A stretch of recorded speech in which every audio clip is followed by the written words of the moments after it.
Hey, welcome everybody. This is Realtor Tech Talk. What we do here is talk about the latest topics, latest conversations that go on in the real estate industry related to technology. My name is Justin Letheby. I am the E-Professor. Today's topic is FBI versus Apple, which has been a conversation going on for probably the last 10 days, roughly, in hardcore news. This conversation has gone on for a lot longer than this, but it's been really heated up in about the last 10 days or so. Again, my name is Justin Letheby. I'm the E-Professor. I do all things Realtor Tech, especially teaching trainings. And you can find me at eprofessor.com. Hey, Michael and Jason, introduce yourselves. Mike, you want to go first? Yeah, I'm Mike Reed. I'm from the UK and a tech consultant for the real estate industry over this side.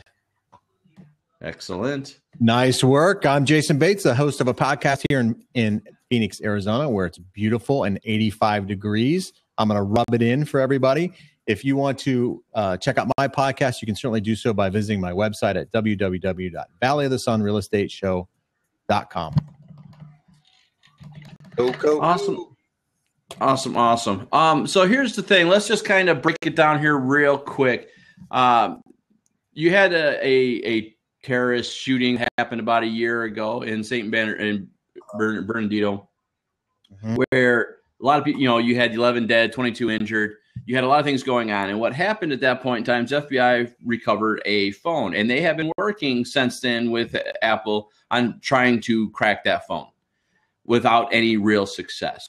And at this point in time, they took it to the next level and made the courts order Apple to give a solution to break that phone so they could hack in. Now, it's small breaks and small things. Like they're trying to remove some basic functionality of the encryption software.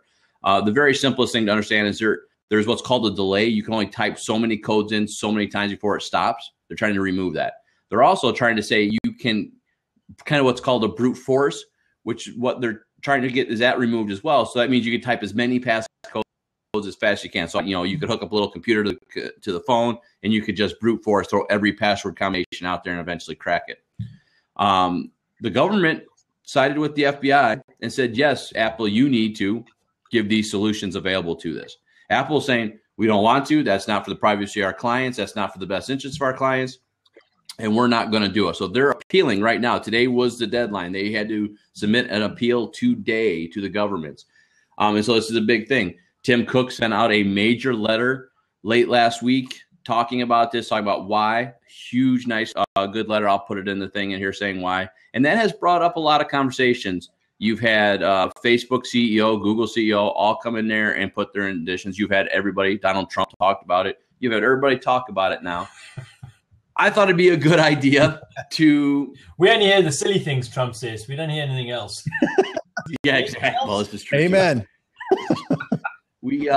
So I thought it'd be a good idea from the realtor perspective because, we do have an RPAC committee. We have things out there that can help us with this. And, RPAC does a great thing for realtors. They sit there and they support and make sure that legislation makes sense to protect realtors as well as the real estate industry in general. So I think it's a great thing to have out there because they worry so much about this stuff. This is not on their radar, and I think it'd be a good idea for us to poke the bear a little bit and make sure that we have our committees and our PAC organizations recognize what's going on. So that's the 5-hour to 1 second breakdown. Well, now is this a privacy issue or a security issue? Yes, it's both, right? That's the $1 million question, right? I mean, if it's privacy, then there's a lot of things that everybody holds. For realtors in particular, you're holding documents that may be contracts, personal information from clients, all those sort of things. If this cat gets let out of the bag here, so to speak, and I know this applies not just to realtors, but to every U.S. citizen for that matter, there is a lot of security risks involved, I guess, or exposure for clientele. I guess there's different things as Apple's making the argument here. And Twitter has jumped on board. I think Facebook has jumped on board. I think Instagram has jumped on board. A lot of these tech companies have jumped on board, saying, "Hey, look, if we let this cat out of the bag, where does the line get drawn next? Where does it stop?" And that's where it can trickle down to us in our profession, to affect the way we conduct business. Because right now we take a lot of things for granted when it comes to security. I know here we're supposed to lock our drawers. If we have clients' information, social security number, applications, whatever, we're supposed to be in a locked drawer. If you leave your desk, you're supposed to shut your computer down when you leave your desk. If your computer is backed up to a window that faces a sidewalk or something, and you have strangers walking by and they can look over your shoulder and see your computer, that's an issue. So where does it stop? And that's kind of this whole I think argument that Apple's kind of having. So I think you should, protecting someone's personal information is super important.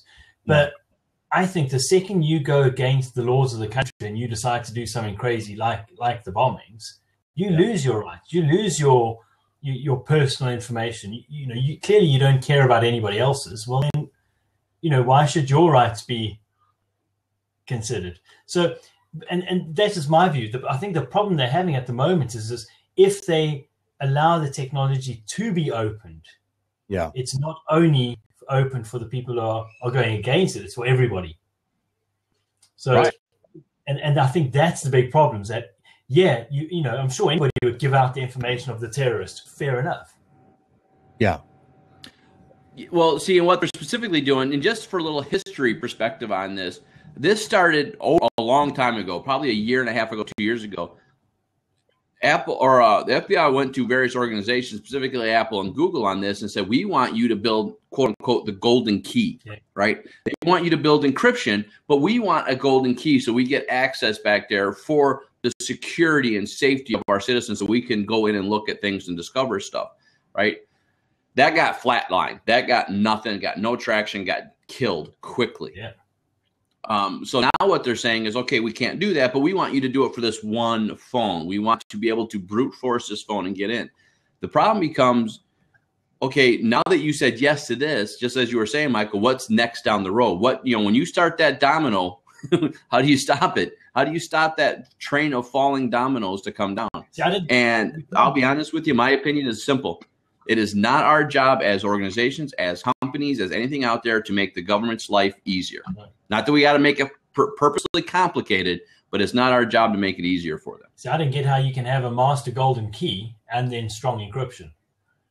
You can't. That's exactly it. I don't get how the two work hand in hand. You can't have a one-size-fits-all there. It's either you encrypt or you don't encrypt. Well, here's the other thing, too, that I don't think anybody's putting any emphasis on. So somebody makes this code to break the password or whatever, right, in Apple. That one person, whoever that person is that writes that code, they have a lot of power, right? I mean, I don't know that Apple even trusts their own employees to keep that secret, right? So, and when that one code gets broken?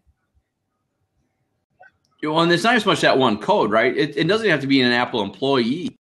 Once someone knows that there is a viable way to get in, whether they know what that solution is or is not, people are going to spend night and day trying to figure that out. Yeah. They're going to hire teams of people to do this, and it becomes a major problem. So it doesn't have to be the trustworthiness of the employees you work in. As soon as you build a break in that system, you have now built it's a win statement when that's going to happen. Well, and the FBI has already said they have 12 other phones that have a similar problem. So they have the phones from New York when they did the bombing in Times Square or whatever, the car bomb or whatever. So they have these other phones that are kind of sitting there too that they can't get into either. And so, they're pointing out San Bernardino as this thing because it was a big deal and how many people got killed. Where New York, there weren't any casualties. They kind of cut it in time. So it's not that big of, it's not a big of a newsmaker, not as much leverage for the government to kind of pry against where San Bernardino is. So I really trust that they're just going to do it just for this one phone. I don't trust that one bit. Now, and the other thing is it's only 5 minutes of time that they actually need, as I understand it, right? It's only 5 minutes of time in that phone, or it's something very, very small. That's assuming there's a 4-minute code. A 4-minute code. So I'm not. Or a 4-digit, not, I'm sorry, a 4-digit code. That's 5 minute. That number you're referencing is assuming it's a 4-digit code because there's an X amount of iterations on that. But if they did a 5-digit code or did a passphrase, now you're talking exponential amount of time. But they see everything else on the phone except for this 5 minutes, as I understand it. Oh, I see. I thought you meant for cracking. I think they have access to a lot of the. Yes, they have a lot to it, but not the key portion. You're right. No, you're right. You're absolutely last right. 5 minute conversations, who maybe he called while he was on the run, or yeah. But see, and even on that, the phone calls can be tracked. Now you don't necessarily get the history or the recordings, but you can go to carriers. You can go to Verizon, AT&T, and court order them to give out who that phone number was called to. Right. Yeah. Yeah. So, and if it was a text message or voicemail, same thing. You can go to Verizon, you can go all these things with a warrant and submit for this stuff. So that's why some of these things they're trying is just, it's dangerous. What they're hoping to find with I think that's the avenue they're trying to go in. Personally speaking, I think they're doing that because if they can get into that 5 minutes, they get into everything. Yeah. Yeah. And so I don't know. Are you guys using your thumbprint on your phone? Yep. As far as I know, your biometrics, yeah, that's different to a knowledgeable password. So the courts can order you to unlock your phone, but if you won't give them the password, that's a different story. Really? I didn't know that. So the courts can order you to unlock your phone with your thumb, but obviously if it's only something you know, they can order you. Doesn't mean you're going to do it. Well, yeah, and that's the problem, right? You hear a lot of stories about that. If you go travel overseas, you do other things. Make sure you also lock it down with a thumbprint and a code because that's great. You can give them the thumbprint, but don't give them the code because that's knowledge. I mean, it's different. It's the laws in our states are very, very interesting and very, very challenging. But I think this ramification, and I'm glad Michael's in here for this one, is larger than just U.S., right? We're protecting it for ourselves, and that's what Apple's doing. They're trying to protect U.S. citizens on this. But as soon as you build that vulnerability in the phone, the encryption or whatever, you have now opened it up to the world because these things are sold internationally. They're sold globally. Yeah. And now you're building a bigger problem. Yeah. Well, and for the information that they're actually trying to get, I mean, I really don't. I think they can piece it together, right? The guy was a terrorist. I mean, come on, whether it's homegrown or not, it's a terrorist. To get like these every second minute, we're never going to know the answers to some of these things, even with the phone. So I'm really kind of struggling with the whole, yes, I want to have a safer United States, but I think there's other ways to do that, a safer world for that matter. I think there's other ways to do it than just try a phone. We're saying that the phone is national security. One phone is not. I have a difficult time. I struggle with that a little bit. I have the problem with this is I have the domino worry on this. To me, it's always a domino effect. When you say yes to this, what does that say yes to down the road? Because now you've had applied law to be able to associate this with. Right. So I think right. I mean, on this side of the pond, we have to be quite careful about what companies' data we store where, because there's a lot of companies that refuse to host or have their data stored on American servers or on American company servers as well. So the same as like even with Microsoft over here, we've got to be careful about it, what data is being stored where, because the US government can ask for that information to be delivered and get it. So, well, that's why you see a lot of companies like Apple, Google, and all these companies having offsite servers, right? That's why you see Google having oceanic server base. It's oceanic law. What do you guys know about? I saw another thing come out in kind of a spin-off from this, that when you download an app, for example, a flashlight app or whatever, that has access to your phone, and the Chinese government and some other governments are using those as spy tools on phones. So my question being, if you can get an app, I mean, if the apps that this guy has on his phone, now maybe he doesn't have apps on there, I don't know.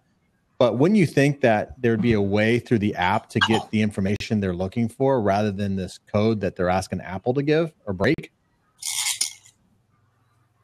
Oh, yeah, there's all sorts of things. Yes, there's all sorts of ways. And if you go back, we talked a few days or months ago about various technologies, right? You talked about all the home smart technology, sorts of ways for the government stuff to spy on us right now that is outside our phone arena.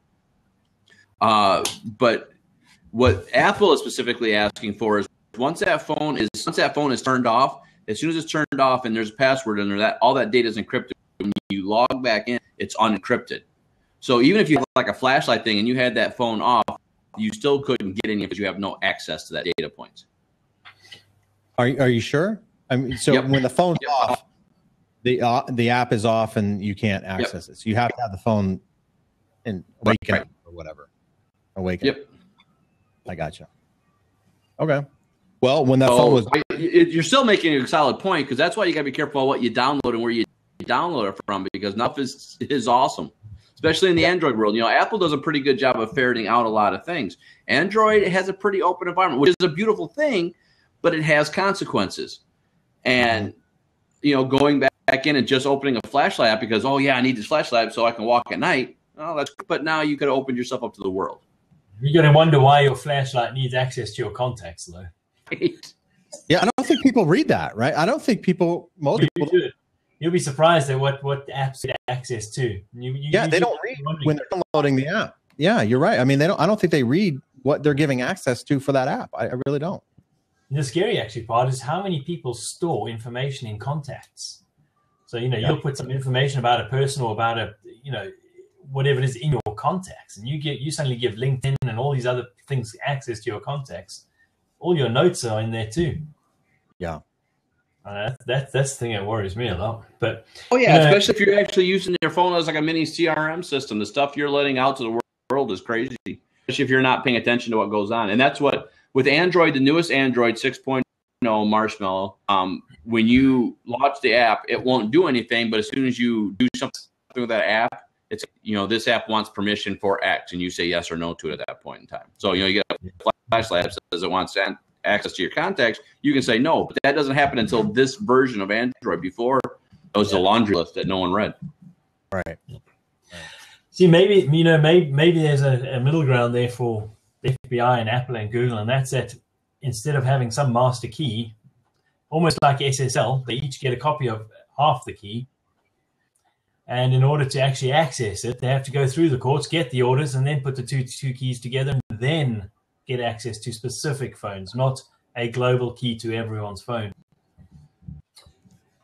Yeah. Well, that's kind of what they're asking for now. What they're actually trying to ask for, and there are different accounts that say this is a good solution. What they're asking for is an encryption key for encryption. Kind of what you're talking about. Split the SSL key in half. Yeah. And then Amazon and Apple has this, and it's a per device solution. And that's not the worst idea in the world. Again, my biggest, even though that seems like a realistic ask, because again, it's security versus protection versus, you got this balance. But again, my problem with that is, where does that stop? Okay, well, now we want it for this one. That's really a pain in the butt. It'd be much faster if you just built one simple key forever, right? How do you stop this from being sense and that one not making sense? Where do you draw that line? Once you say encryption can be opened by X factor, how does it stop? Yeah. No, you see, I think a one key to blank to cover them all, bad idea. But I think if you have one key for each device, you're just one step away from that. Yeah, for me, it's a fine line. Can you imagine? I mean, how interesting your life would have to be for the FBI or NSA or whatever other MI5 to go through the courts to get access to your information. You'd have to be a pretty lively fella, because I mean, if you want to come and look through my phone and my phone records and my life, wow, you must think I'm super interesting. Because so, for me, it's kind of a, I've got nothing to hide. Obviously, I don't show everybody everything, but if the government are asking for it. Well, this is if the government asks for the proper warrants, I'll give them my phone. I don't really care. Again, my life ain't that interesting either. But I don't want them to be able to circumvent those steps. And again, with Snowden, they circumvented those steps. Yeah. Snowden showed a lot, unfortunately. And that's where this concern comes from. I would imagine that 2.5 years ago, if Snowden didn't send that letter out, we would not be having this conversation. Yeah. No, I agree with that. I was going to say that. And it's kind of, here in the United States, we're kind of having our civil liberties kind of used against us. right? We have, freedom of religion and freedom of speech and these sort of things. And it's kind of being used right now against us, just like they wanted to build the mosque, right there at ground zero and claim the shield of freedom of religion. And that upset a lot of people, and this is the same kind of thing, freedom of speech. And I think that's what Apple is kind of, putting their hat on, saying, hey, this is freedom of speech. We're protecting freedom of speech, and it's protected. Who cares what he said? He committed an act. We know he committed an act, so who cares what he said? The government's saying, well, hey, we want to see if we can, derail a future attack. And that's where I think freedom of speech based on the principles of this country and how it was founded, I think that needs to be protected. That's my opinion. And I know national security is a big deal, but there's other ways to have national security than looking at one individual's phones or looking at every citizen's phone. I just think it's kind of big brotherish. I mean, are we becoming China, for God's sakes? I mean, China looks at everybody's phone. They monitor everybody's websites and what they can and cannot look at. It's ridiculous. And yet the Chinese people still find a way to work around it. So irregardless of what the government wants to do with this phone, there's going to be people that are going to be able to work around it, and the terrorists of all people are going to be able to work around it. So this isn't any one solution. So it's a bit self-defeating. If Apple lock it and Google don't, you use Google. If Google lock it, you'll use another phone or another phone or another phone. So the drug dealers here use those cricket phones, for God's sakes. The disposable phones. The cops, call them, and they just throw them away. And you can't burn them or whatever. I mean, it's kind of. I just think that this is a bit of the government not having something. It's like giving a child, hey, don't touch that hot stove. And then they go and touch the hot stove. Yeah. So when you tell the government they can't do something, they get upset and they're kicking and screaming and they want it more, And so I kind of feel like, the government doesn't really have a place to do this. Maybe it's all a plot just to keep Donald Press out the press. You'll find a way. Anything else? Apple, government. Yeah, right. Yeah. Yeah, you're right. I mean, you're true to some degree there. I just think that the reason I thought this would be a good topic is I think, you think about this from a real estate perspective, back to who you're working for and who we're consulting with, right? Yeah. You make a vulnerability, no matter how that ability comes out. Think about what's on that phone. Think about the conversations you're having with clients. Think about what they are sharing with you through email, through notes you've taken through. Name it. I mean, think about the apps you put in there. You have access to Dropbox, other things. Now, once you have access to that phone, now they can get to all this other stuff. And to me, you talk about this, and this is why I thought it was important to talk about from our industry perspective, because it's beaten to death in the tech industry for the last week. But from our industry, you got to think about it that we are carrying valuable information for the biggest investment these guys have made in their life at this point in time. And now you're giving away things that just aren't out there and things that we can't control at that point in time. I mean, if you lose your phone, you lose your iPhone and it goes into the trash.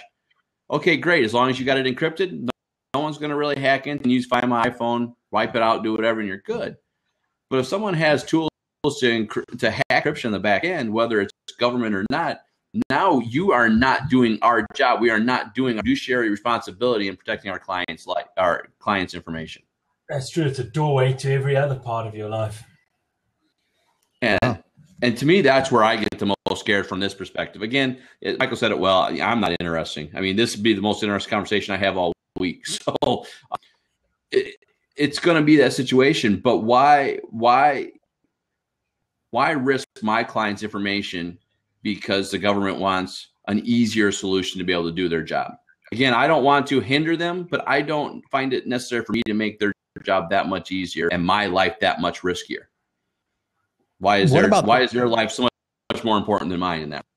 What about this, with Quicken Loans coming out with a Rocket Mortgage or whatever, and, most people surf the internet from their phones or iPads or whatever now, and it's just a click of a button. Think about that for a minute. If the government or some other person or entity had access to like you just said, Justin, I mean, you're applying for the biggest purchase of your life. It's only a matter of time before you purchase a home with one click of a button too. Or you put an offer on a home with one click of a button and you do it from your phone.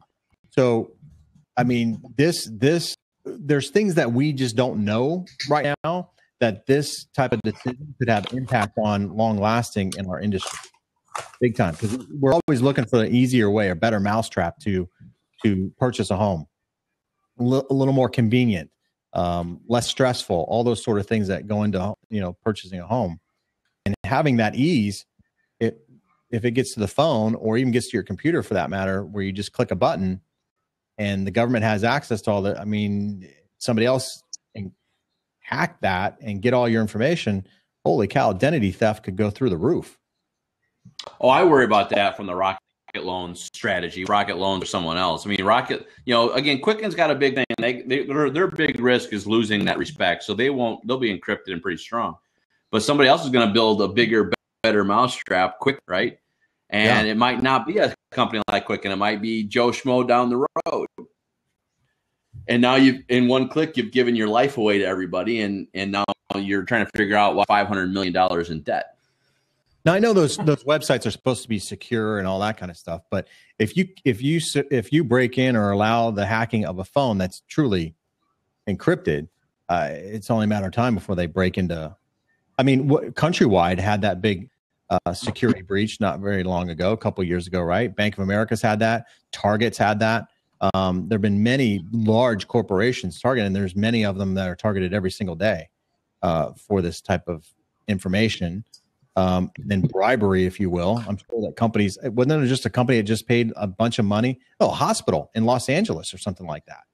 I think it was I don't know, Greg may have heard this, but I heard it on the news. There was a hospital that got hacked into and all the medical records got stolen, and they paid like some godly amount of money for that person not to release that information,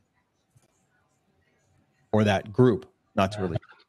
So guys, I have to shoot. Sorry, that's time, but yeah, very much. Really interesting. I appreciate it, man. Cheers. Bye. Thanks, Michael. Bye. So I know there was that was going on too, where they were having to pay ransom for this information. Oh, that's a big game right now, and you'll see that a lot, right? You'll get these phone calls. Gotten one yet or not? But you'll get these phone calls saying, we're seeing weird activity on your computer. If you give me 5 minutes, I can help you lock it down so this stuff is not going back and forth. And what they do at that point is you give them access to your computer, you give them remote access, and now they have your information. Put these little Trojans basically on your computer, and now what they do is they send you an email saying, I'm going to wipe your computer, or if it's more special data, I'm going to share it with the world unless you pay a amount of dollars. Right. And that's so crazy. What you're saying, you did that to a big company, which that's ballsy. It was a hospital. Right. So that's pretty ballsy because they have the manpower and the financial backing for the most part to fight those kind of things. But they do it to us too, right? So think about this again. Again, that's why I think this stuff is so. Take that back to the phone and what we're talking about today. The same thing could happen to that phone, right? You can get a phone call saying blah blah blah blah. I've hacked into your phone, and if you don't pay me X amount of dollars, I'm going to share everything you have, or I'm going to lock your phone out. And you go, oh crap! Well, I've got my life on this phone. I don't know anything about this.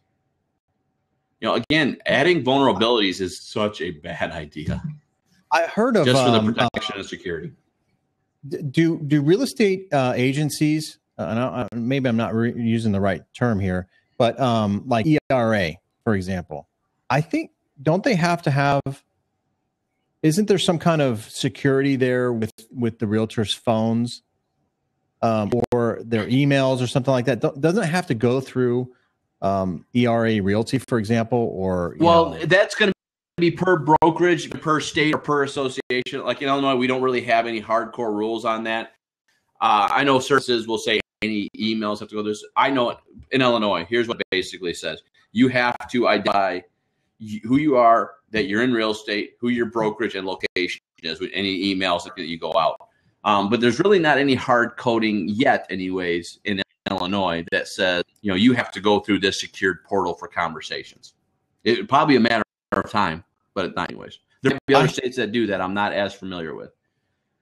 I had a realtor who mentioned to me that he was having some difficulties with his email because he had to go through their servers and they picked the email for him, which was kind of upsetting to him because he had to change his email. He goes by whatever, Arizona Realtor at gmail.com or whatever. But then he had to put his name in there. And so it was causing him some frustration with forwarding and all that kind of stuff. And it's just some extra steps that he didn't feel was necessary. But I think that brokerage level conversation, because there are certain brokers that say, here's what you're going to have, and you get no choice with that. But do you think that if this ruling comes out where the phone is hacked and we start to force it, yeah, and then we're going to see companies like West USA's or Century 21's or Keller Williams saying, hey, look, guys, this is the way it's going to be. You're dealing with sensitive information here.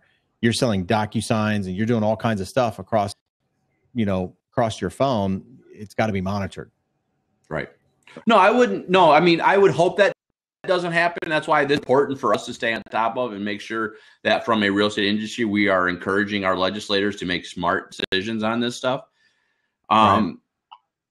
But yeah, you're right. I mean, if this goes the wrong way, then absolutely, you got to, from a managing broker perspective, from an ownership, you got to take decisions that affect you and the liability of you brokerage, your agents, and the clients you represent. I mean, that's a lot of people. That's a lot of things that go into a conversation that you got to go, I got to protect all this. Right.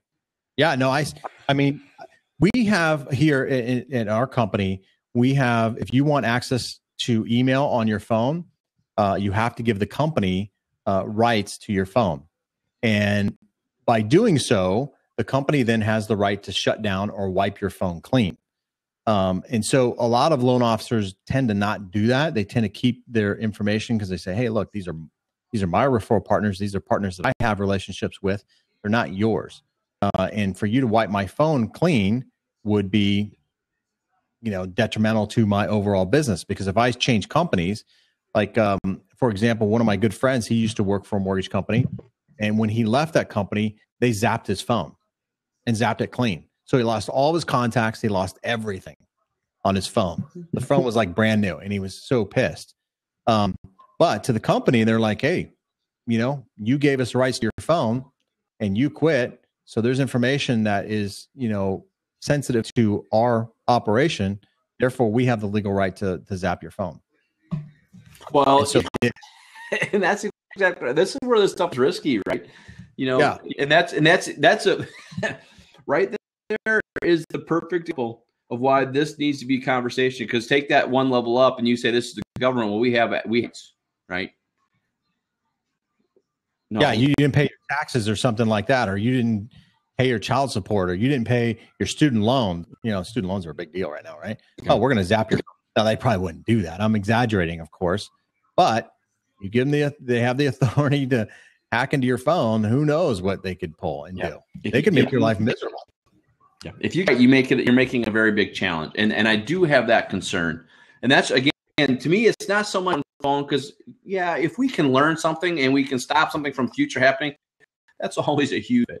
But I am not a big fan of solving one problem because it was easy way and what the ramifications were down the road, right? I've always said this,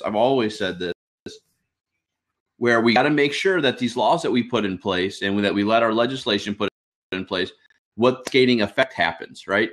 I love the fact that seatbelt save and all this factor. I don't like the fact that legislation tells me that I have to wear a seatbelt, because if you tell me I have to wear a seatbelt, do I have to not eat food in my car? Do I not have to, do I got to have 10 and 2 on the wheels because that's lives? Where does this stop? And where does it stop becoming me do as a free United States citizen versus for the better interest of the and it's not an easy balance. I don't tend to be a politician. I don't ever want to be a politician. I don't want those worlds, but on the same token, I don't want people using government as an scapegoat for everything. Right. I know. I agree with that 100%. I personally, I'm kind of siding with the tech companies on this one. I know the national security, and of course I want to be secure 100%. I want to be secure, but we're not going to be able to stop everything, even with these phones. And so I kind of argue at what degree of national security is this that important? Because I mean, I just don't think that you can. Had they known or been able to hack into his phone remotely, I don't think they could have stopped it anyway. Well, and that's a good point, right? What would have stopped from that happening? I think that becomes what you learn from the phone, but both points still have the same thing. Does that ability view outweigh the freedoms that we are guaranteed in the United States? And that's a tough question to answer. My opinion, I don't think outweighs it. I think asking for this one tool totally ruins a lot of stuff that we have available to us from security, right?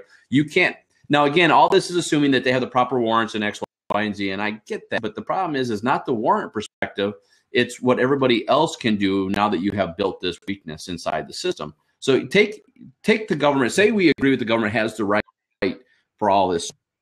They have the right to have a code. They have a right to have a key. They have a right to get into the phone, proper legislation or proper judicial process. That matter. Now that you built that weakness in, someone else can discover that weakness, and they won't go through that process. Right. And to me, that is the scariest whole thing.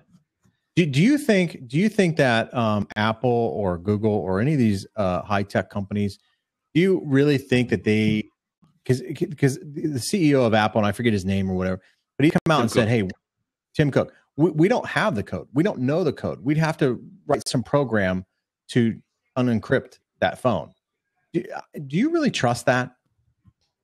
With new encryption, that's absolutely the case. I mean, that's the whole point of the encryption.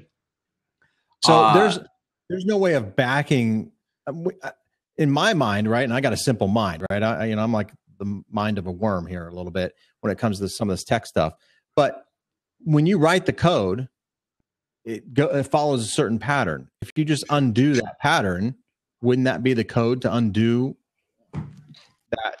Assuming you had access to the phone, yes, you could. As soon as you had access to some stuff, you probably could backdate things. But put it to this way: it's like an old 5C phone. So that phone did not have some of this encryption that's in place when it was first bought. But with upgrades in OS, that stuff became available, and that encryption became available. Right. So theoretically, could you drop back firmware levels? In theory, I think you could. But the only way that I know you can drop firmware levels is essentially doing a hard reset. And at that point in time, the game's lost, as far as I'm concerned. Now, again, there's hackers and all sorts of stuff that have really, really cool tools that I never have to. Yeah, right. So now let's take a one step backwards here a little bit. So everybody is going into smartphones, right? Smartphones are kind of the rage. Everybody has a smartphone. Before it was just a regular big, walkie-talkie thing. Then it went to flip phones, and now we're in smart.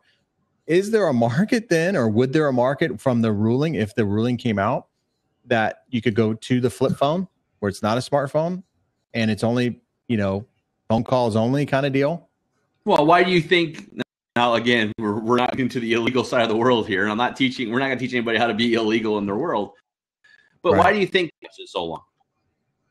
I'm sorry, you broke up there. What'd you say? Why do you think pagers lasted so long? Yeah, I saw a doctor the other day with a pager. I'm like, man, are those outdated or what? But yeah, they're outdated. But you saw a lot of drug dealers and a lot of people that were using that technology because it was harder to hack into, right? Because it was such old tech. There was not as many solutions for hacking. Yeah. So it was out there, and you get a page number, you'd call on a rotary dial phone or whatever, a pay phone, and you'd have what you needed. That stuff stuck around for so long because there was an industry solution for it. Speak. Yeah, that's what I'm saying. So even if they hacked into this phone, I mean, would a company say, okay, well, you can buy your untraceable phone here, and then you'd have the terrorists buying those phones? Oh, I think so. I mean, you got social media sites that are built around that scenario, right? Not for terrorists and drug dealers, but there's things tracking about that. I mean, there's a new application called but it's newer application called Telegram. It's an instant messenger, and it's all there is no way to track that information. It dies when you say it dies, right? It's not being held on servers. There's no place for that data specifically built for two-sided conversations, independent. It's done. So yeah, there's technology all over the place for it.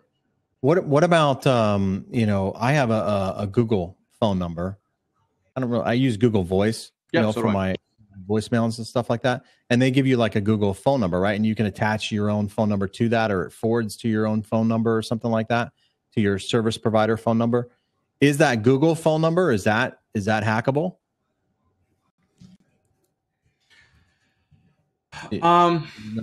Hackable, or is that something that I mean, well, I would think that they're hackable. I mean, again, everything that Google does is pretty well encrypted, but I would think it's there. That's a good question. I can tell you for sure. I can't speak specifically if that is it or not. But I know I like Google Voice. I like it for the fact of what it gives me. I do like the fact that I know most of that stuff is in a protected server because it's an HTTPS situation. My thought process on this is that they went in and said, okay, we want this 5 minutes. We want this code to get in this 5 minutes of this phone, right? This black hole that we're missing here to help piece this together. If he had a Google phone number, and what they're looking for is where he made phone calls, I can only assume that that's what they're looking for in this 5 minutes here, at least from what I've read. If he had a Google phone number, wouldn't that then be still encrypted? If the Google phone numbers are encrypted, or does it unencrypt itself when you get into the phone?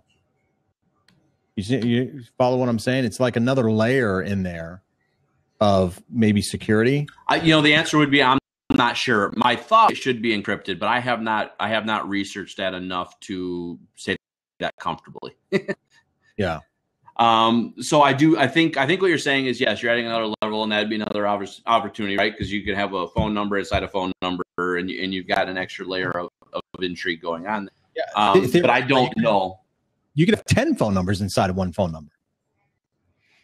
Oh, yeah, in theory. I mean, that's what Grand Central, which is what Google Voice was before, and that's what the whole premise of it was. So, yeah.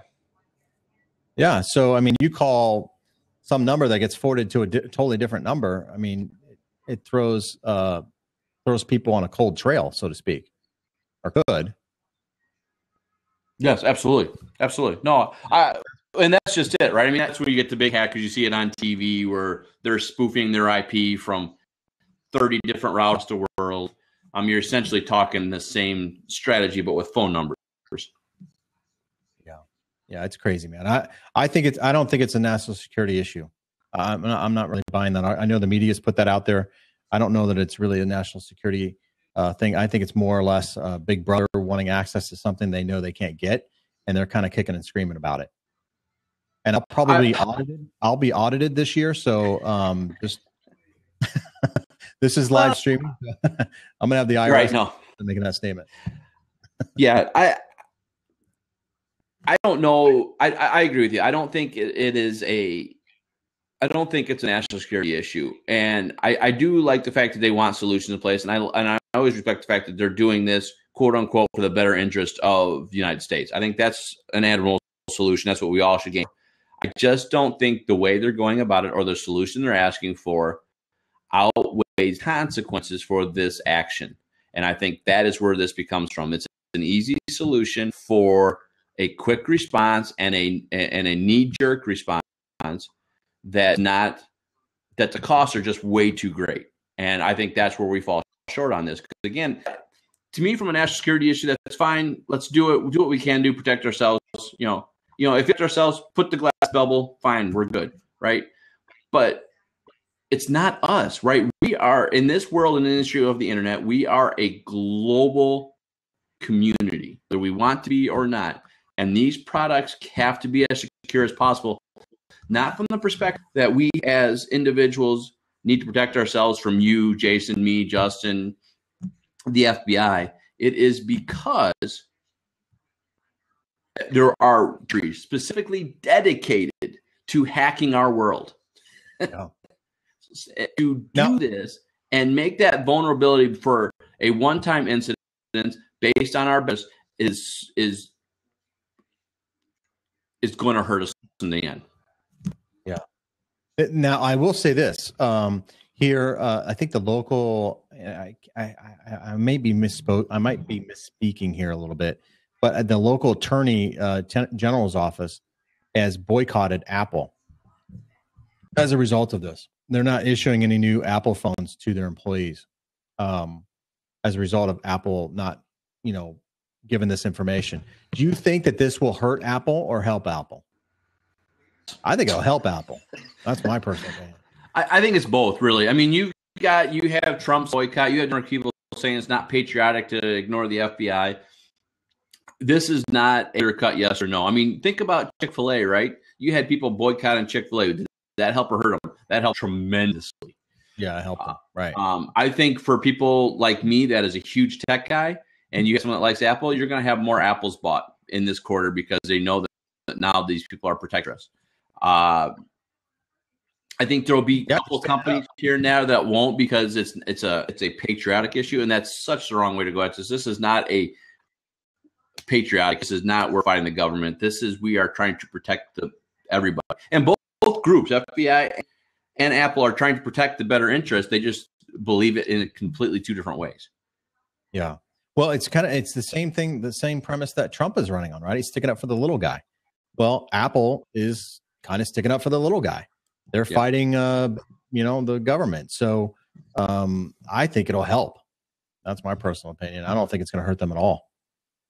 And especially with the other tech companies getting involved and starting, backing Apple. I mean, there's some formidable, brain power going on there.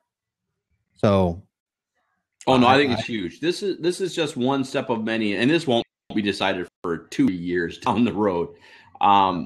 Whether or not they got to give in on this one, the conversation is starting because Apple took a strategic defense saying, look, we want to get ahead of this game and everybody in the world to know what's going on with this conversation. Yeah. And it's important to know.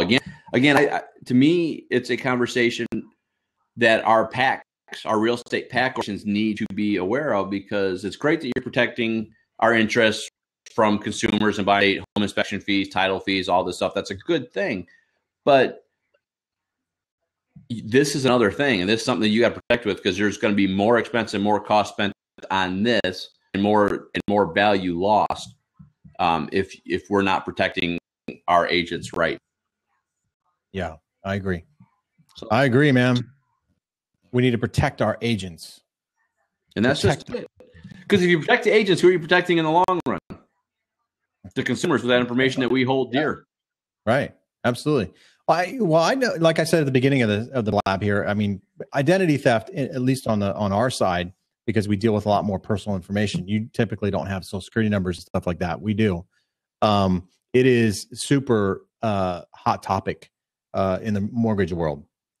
You hear all the time of mortgage companies, or even any company for that matter, dumping and not shredding the paperwork and finding stuff in the dumpsters. You got crackheads that surf these dumpsters for this information and whatnot. That's a little bit old school. So this whole thing that the government's trying to do is just a more techie version of that dumpster diving kind of thing. And so I just, it's a super hot topic, and I think we need to, as realtors and lending professionals, need to take this very seriously as to what it could and what kind of impact it could have on the future. I don't know what's going to have, because I don't know what the future holds. But I do know this, that I don't think it's going to be it's just going to make things more difficult. I don't think it's going to make it easier.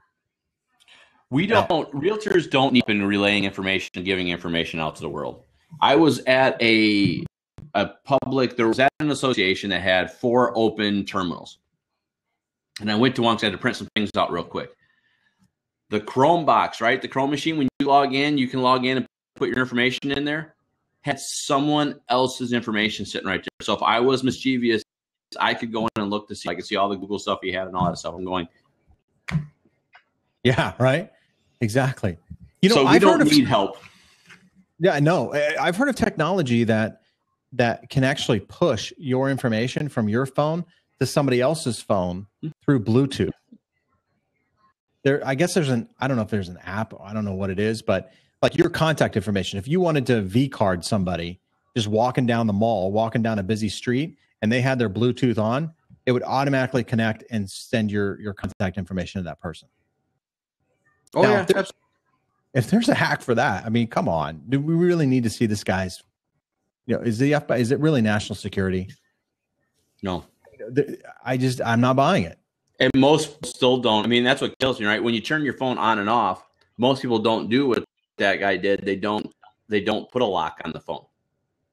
Yeah. They still encrypt it when the phone's off, but as soon as they swipe up, it's on, it's unencrypted. So there's still, I would say, I think the number is like 60-some%. There's still so many people that don't lock their phones. Oh yeah, tons, man. And I mean, the Samsung phones, you can like beam photos and stuff to each other through your phone. I mean, that's hackable. So I know it's not an iPhone here or whatever, but FaceTime, that's hackable. I would imagine you could hack into that somehow. Sure. So this little 4-digit code, I'm just not. No, I just think it's a struggle. And again, to me, the bottom line is both industries are coming from the same protect things. Apple's trying to protect us to consumers.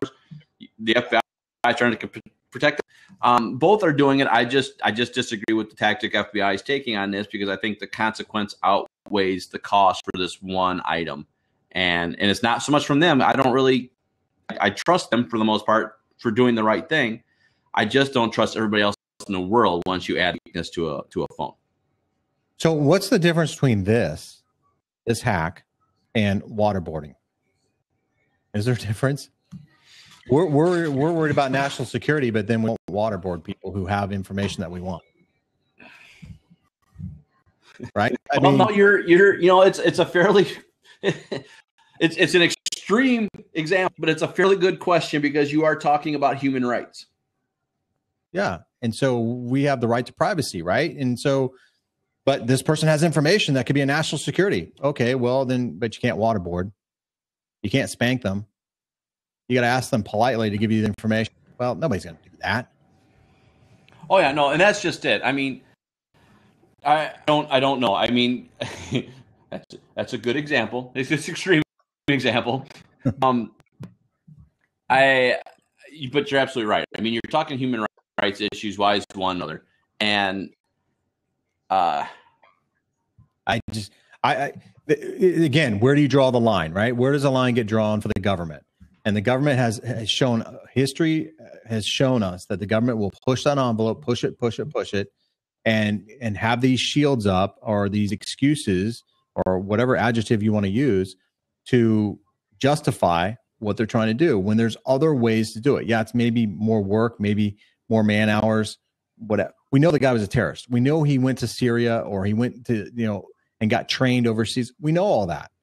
So we knew that, and I know with our civil liberties and stuff, we can't automatically assume and we can't judge people, but we kind of, I think, had a pretty good idea. This guy was on the radar and his wife was as well, a little bit. I think they flew under the radar a little bit. But for the most part, you're going to be able to tell that attack may be imminent. If somebody goes in the Middle East, they're not going there to lay on a beach. I mean, come on, there's no, vacation destinations there. They have family. And if they're taking a lot of money and you can follow the money trail and they're getting this and that, and, you can put the puzzle pieces together to agree. You don't need a phone to put the puzzle pieces together. No, absolutely not. No, I think you're right. I think you're right. I think we've said it several times now. I just think we're at a situation right now where this is a conversation to have up front to make sure everyone knows what in the world this way, and just to make sure that that information is being relayed and our interests are being relayed out there. Because again, from an industry, we're still a powerful industry, and we need to relay that to the government that the solutions being taken right now outweigh the consequences from a global world.